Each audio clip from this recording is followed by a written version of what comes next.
Hello, my doves. Take a seat, take a breather. We have some messages straight to you. So, also grab your tea, and together we're going to take a deep breath.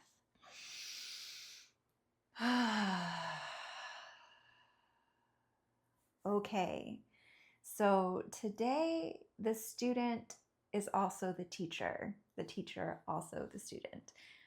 That's because I am going through a very strange time in my life, and I think a lot of us in the collective are, where everything is very dark and very uncertain. And it's not because we're doing anything wrong, it's because we're doing all the right things and we've really ceded our power. And that's when things go dark so that we find our own way.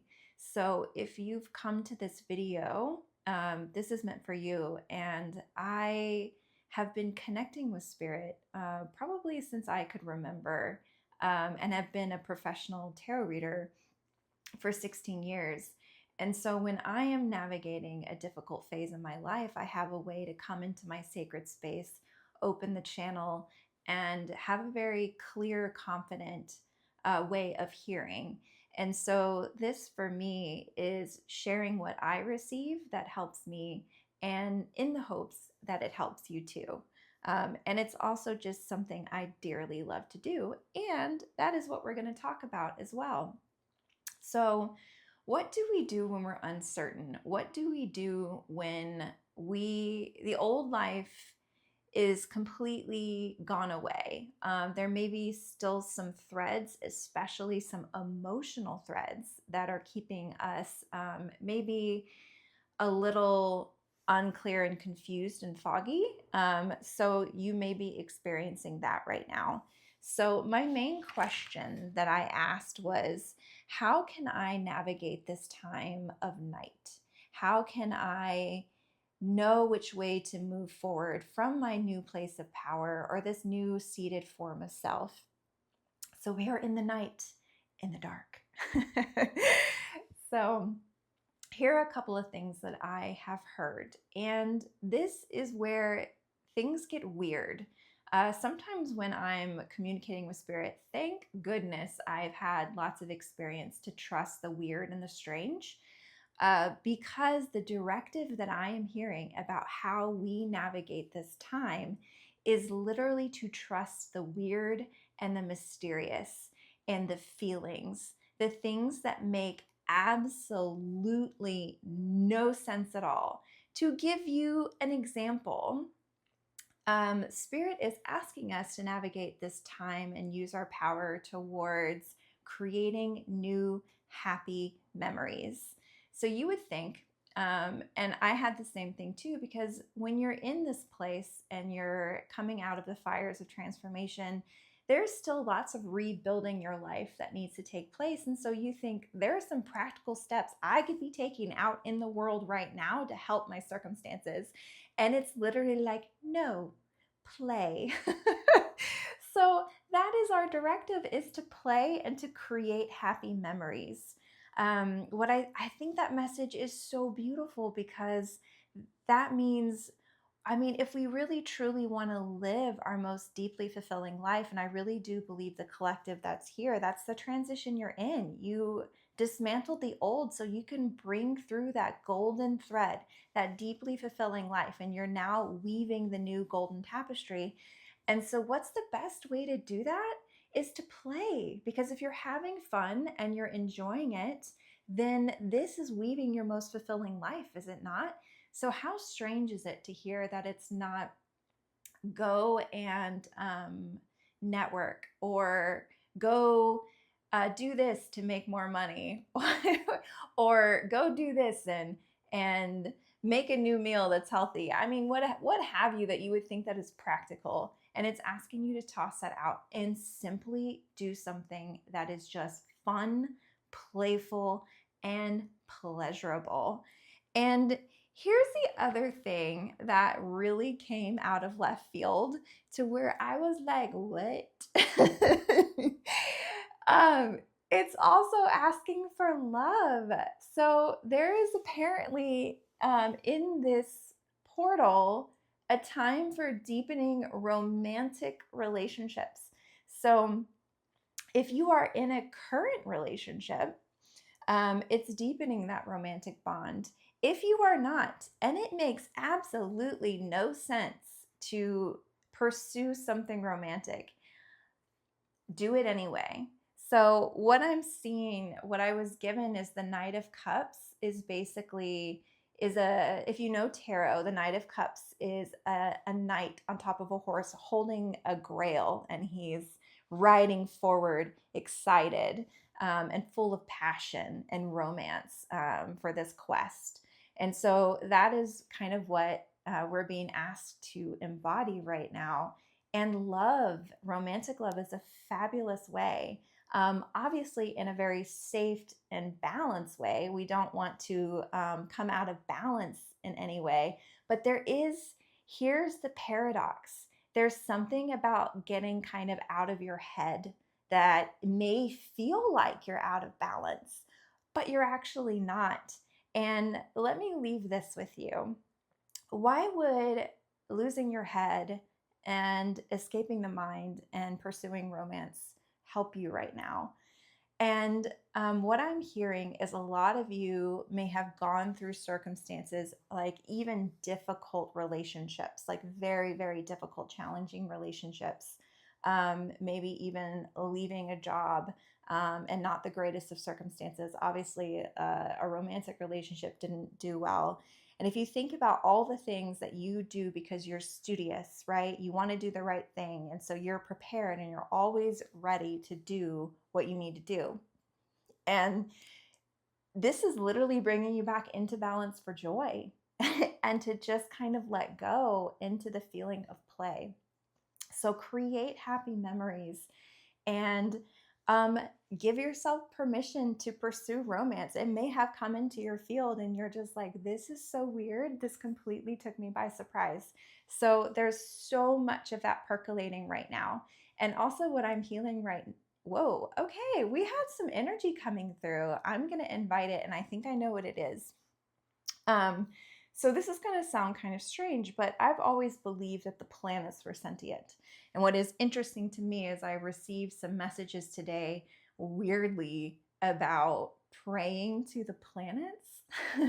I've never done this before, but I am part of some mystical orders that obviously work and channel the planets.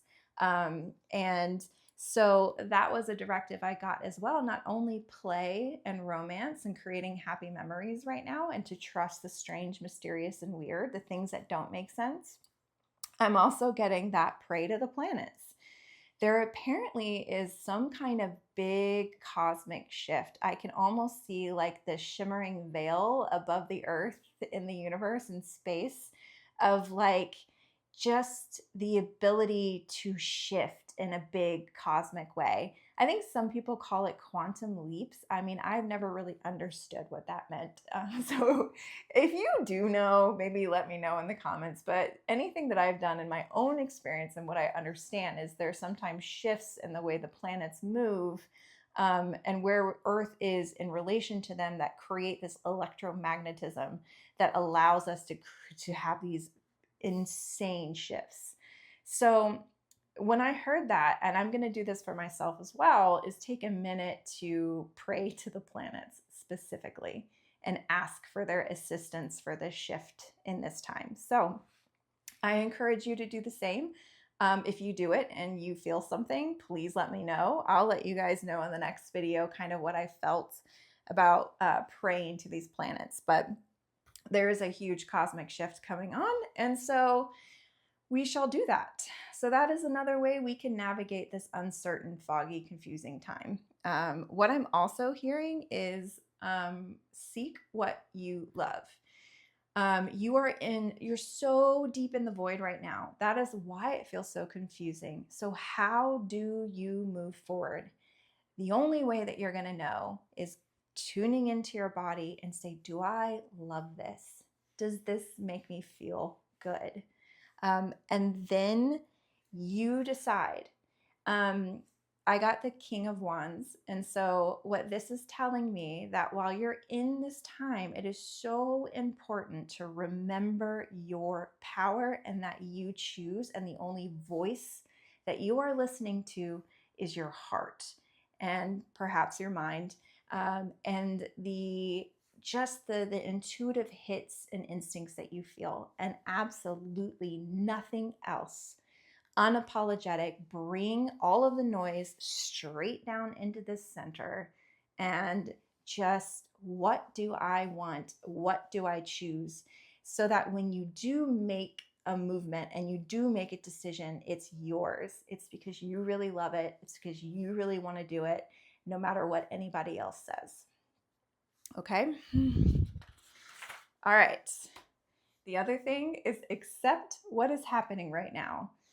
This is something that is very difficult for me as well, because I don't think I've been quite in this endless void to this degree, where it feels so quiet and I don't have any certainty. And so the first thing to do is kind of accept that that's just the way it is.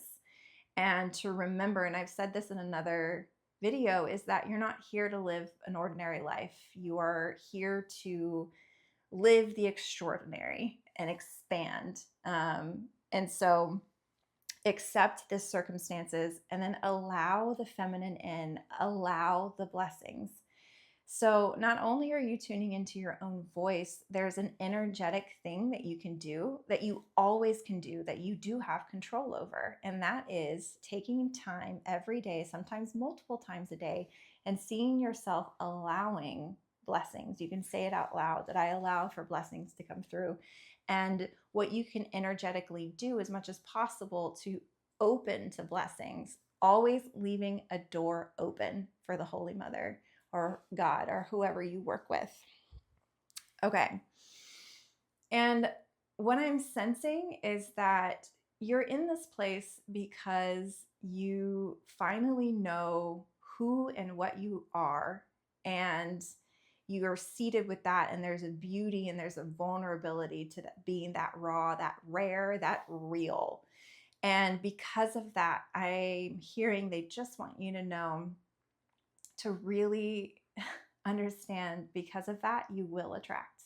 And I know it's hard when you don't see the evidence, and maybe you haven't seen the evidence of that in a really long time. But this is where I get to come in and remind you that you are attracting from that beautiful, authentic place. So please remember that. Okay. Yeah, the last few things what I really got was about power and risk. So as I was sitting in my contemplation and I was receiving these meditations, kind of like just in my own confusion and fog, because clearly there is some things that need my attention in a big way. And there's all this lightning and electricity. So I think the nervous system and the adrenaline system in the body is feeling this too. So this is kind of a shout out to anyone listening. If you're feeling things happening in your physical body, this is because of literally the additional light that you've called in. It is power. And it's also just find ways that you can every day embody your power, that make you feel powerful, that make you remember where you've been and what you've learned. I mean, I'm hearing you're a total badass. So whatever you can do to feel noble, brave, bold, and a badass is a way to navigate this time in your life. And what I'm also hearing is like, not only just claim your power and step into your potential, like this is such a booming message that I feel of be bold and be brave and do the things that you love, and you are going to feel fearful. You're going to feel uncertain. So if you're feeling agitated about an action that you're trying to take and you just psych yourself out, remember what I'm telling you right now, or tune into yourself that happens when there's incredible amount of built up energy inside you ready to come out. So you're going to feel that disruptive fear. You're going to feel that uncertainty, but you're going to do it anyway. And you're going to remember why you're making the choices that you're making. And it's because it's what you want. This is a life that you want to create for yourself. This is how you want to go about it. So if you ever feel like even questioning yourself and what you want, sometimes just take action boldly and be like, I'm pretty sure. And what I've found my friends and I talk about all the time is sometimes you just take that spark that is within you and you know you have it, and maybe you don't have certainty about what you're doing to that much degree, but do it anyway because you can always pivot and it's going to give you more information about what you really do love. So sometimes taking those actions, even small, can bring you closer to the thing that you want. And I do get the sense that there will be clarity. There will be moments of clarity, but there will also be moments where it's like, eh? I don't know. Let's just find out. So just risk. This is really a time of risk and really a time for going for it. So if many of you are resonating with this, just for me personally to know that I am not alone, are any of you guys out there also in this place where this is probably the greatest leap you've ever taken, the greatest risk, and it's scary, and sometimes when you remember where you are, your body just freaks out for a moment and you have to bring yourself back to center? Please let me know. And this is also saying as you're moving towards your fulfillment, your love, your destiny, take breaks, take rests, balance work and play. Approach things differently now. As you're moving into the golden tapestry, your golden thread, it's going to be a lot more rest and a lot more play than you've ever experienced before. And it's going to feel uncomfortable because you're going to maybe get in a rhythm and then suddenly be taken out of it again. It's like my body is saying, I need a rest. And you're like, whoa, I was just getting momentum. I can't do that right now. What? You're asking me to play? To go be romantic? Yes, because this is your most deeply fulfilling life. It's balance in work and play. So remember those things. I call it graceful persistence. I call it elk energy, where you may not be the first one to show up, but you're going to be showing up not burned out. So who's really winning? Okay. So I hope that if you made it to the end of this video, you are feeling more clear about how you could navigate this time in your life and have some tools that you can work with. I know that I have, and I'm ready to put them into practice. So I'll be checking in with you in the next video. But thank you for stopping by. The flame in me walks beside the flame in you, and may you rise in joyful fire.